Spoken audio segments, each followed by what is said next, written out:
Hi guys, I am Girish Kumar Vaishnav from icon school JGC. Guys, आज हम class 7th का lesson number 3 start कर रहे हैं। सब्जेक्ट संस्कृत, डे 7, चैप्टर का नाम है स्वभाव लंबोरम, अर्थात आत्मनिर्भरता। मानव को हमेशा आत्मनिर्भर रहना चाहिए, स्वयं के कार्य स्वयं करना चाहिए। इस पाठ का सार यही है, इस चैप्टर का जो सार है वो यही है कि व्यक्ति को कभी भी दूसरों पर आश्रित नहीं होना चाहिए, दूसरों से कार्य कम से कम मात्रा में करवानी चाहिए, अपने कार्य स्वयं को करने चाहिए। तो क्वेश्चन नंबर 1, उच्चारण गुरुत, उच्चारण करना है। तो देखिए, फर्स्ट विंशति, त्रिंशत्, चत्वारिंशत्, द्विविंशति, द्वित्रिंशत्, द्विचत्वारिंशत्, चतुर्विंशति, चतुर्त्रिशत्, त्रयश्चत्वारिंशत्, पंचविंशति, चतुर्वारिंशत्, अष्टविंशति, अष्टत्रिंशत्, सप्तवारिंशत्, नवविंशति, नवत्रिंशत् और 65। इस तरह से एक बार फिर से रिपीट करेंगे। विंशति, त्रिंशत्, चत्वारिंशत्, द्विविंशति, द्वित्रिंशत्, द्विचत्वारिंशत्, चतुर्विंशति, चतुस्त्रिशत्,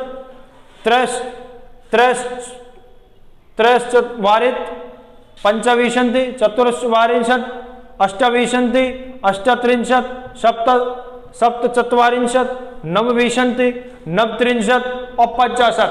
तो गाइस, इस प्रकार से आपको इस सभी का उच्चारण करना है, अपनी नोटबुक में राइट करना है। क्वेश्चन नंबर 2 का फर्स्ट अधोलिखिता नाम प्रश्न नाम उत्तराणी लिखा। ये प्रश्न, निम्न प्रश्नों को उत्तर देने। तो देखिए, कै, इसका कै, कस्य अपने सर्व विधानी सुख साधनानि आसन, किसके घर में सारे सुख के साधन थे? किसके घर में सारे सुख के साधन थे? जैसा कि मैं आपको एक बार पहले भी मैंने आपको बताया था, फिर से मैं रिपीट कर देता हूं। आपकी ऐप के अंदर आपको रीडिंग की क्लास मिल जाएगी। आपको पहले रीडिंग की क्लास लेनी है, उसके बाद क्वेश्चन आंसर्स की क्लास लेनी है। जब आप रीडिंग की क्लास लेंगे तो सारे क्वेश्चंस के आंसर आप ऑटोमेटिक खुद ही कर सकते हैं। कश्यप अपने सर्व विधानी सुख साधनानि आसन, किसके घर में सारे सुख के साधन थे? श्रीकंठ के। श्रीकंठ से अपने सर्व विधानी सुख साधनानि आसन, श्रीकंठ के घर में सारे सुख के साधन थे। वह उसके श्रीकंठ जो था उसके घर में सारी सुख सुविधाएं कर रखी थी। खे, कस्य गृह कोई भी व्रत नास्ति, किसके घर में कोई भी नौकर नहीं था, कोई भी कार्य करने वाला नौकर नहीं था। आंसर आ जाएगा कृष्णमूर्ति। कृष्णमूर्ति क्या था? निर्धन परिवार से था। तो कृष्णमूर्ति गृह कोई भी व्रत नास्ति, कृष्णमूर्ति के घर में कोई भी नौकर कार्य करने के लिए नहीं था। श्रीकंठ से अतिथ्यम, आतिथ्यम के कुर्बन, श्रीकंठ का अतिथि सत्कार किसने किया?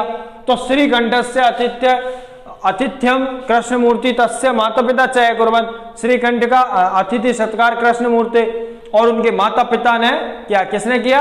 कृष्णमूर्ति और उनके माता पिता दोनों ने।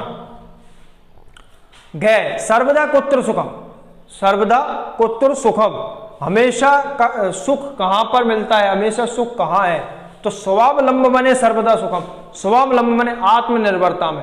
मानव को हमेशा आत्मनिर्भर रहना चाहिए, आत्मनिर्भर रह करके अपने कार्य करने चाहिए, और आत्मनिर्भर रहने में जो सुख मिलता है वो किसी अन्य चीज में नहीं मिल पाएगा।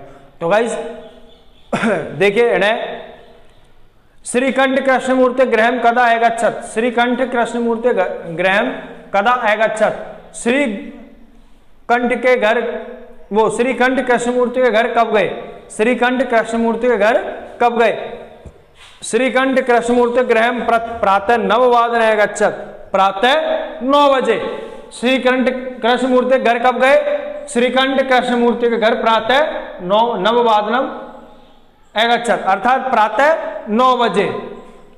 च, कृष्णमूर्ति कति कर्म करा संति, कृष्णमूर्ति कति कर्म करा संति, कृष्णमूर्ति के घर में कितने कार्य, कितने नौकर या काम करने वाले कर्मचारी थे? कृष्णमूर्ति अष्टो कर्म करा संति, कृष्णमूर्ति के यहाँ पर 8 नौकर, 8 कितना? 8 नौकर कार्य करते थे। उसने बताया भी था वो कौन कौन से हैं, तो आगे जब क्वेश्चन आएगा तो हम आपको बिल्कुल बताएंगे। तो कृष्णमूर्ति के घर में 8 नौकर थे। तो गाइस इस प्रकार से आपको क्वेश्चन आंसर्स करने हैं, इनको राइट करने हैं, लर्न करने हैं। राइटिंग और स्टूडेंट्स का गुड राइटिंग वर्क होना चाहिए। और जिन्होंने नोटबुक जमा नहीं कराई है टेस्ट की, इससे पहले मैंने जो आपका टेस्ट लिया था एक संस्कृत का, वो संस्कृत के टेस्ट की नोटबुक आप ऑल स्टूडेंट सबमिट कराइए। और इस नोटबुक का वर्क आप हमारे स्कूल ऑन ऐप पर भेजिए और ऑफिस में यह चेक करवाइए। Okay guys, thank you.